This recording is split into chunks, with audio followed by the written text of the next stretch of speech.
service is everything in business. It is absolutely everything.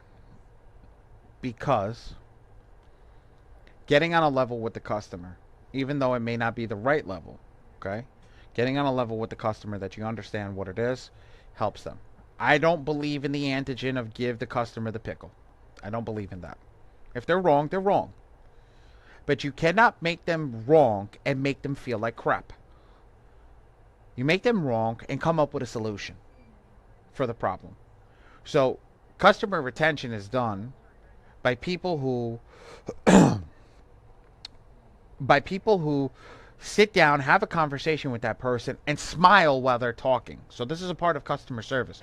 If you look like a miserable fool while you're talking on the phone and you're so nasty and your face is demeanor, and I know the people who are going to be watching this can see my actual demeanor and how I'm talking, you're not going to have good customer service. But if you're smiling, if you're happy, and you're going through that antigen of being, you know, happy about what you're talking about in the company that you work for and everything, it changes the customer service on how you're giving it.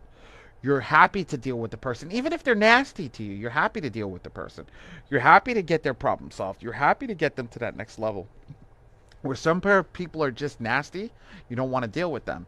But when you're happy, it changes their mood. Because if you come in and say, "Hey, how you doing today?" "Oh, I'm saying I'm miserable and this, that, and the other thing." Okay, well, let's work on your problem. Let's see how we can solve your problem today.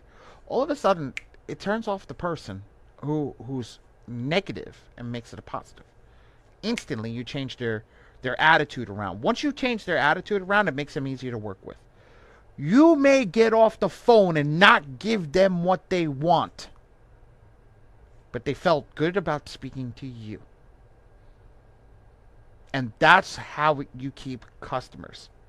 I may not give you what you want, and sometimes I have to deal with that. Because sometimes it's not my fault. As a company, it's not my fault. So at the end of the day, I can't give you something that's not my fault. But here's the thing. I'm going to promise you that I'm going to be here for you. I'm going to promise you that I'm going to be on a phone call for you. I'm going to promise you X, Y, and Z. And by doing that and doing what I promise you, what happens? You always want to deal with the guy that's accessible. And when you're dealing with a guy that's accessible, and you're dealing with a person that has customer service and knows how to speak to people, it smiles when they speak to people and it's happy to be in the position that they're in, changes the whole game.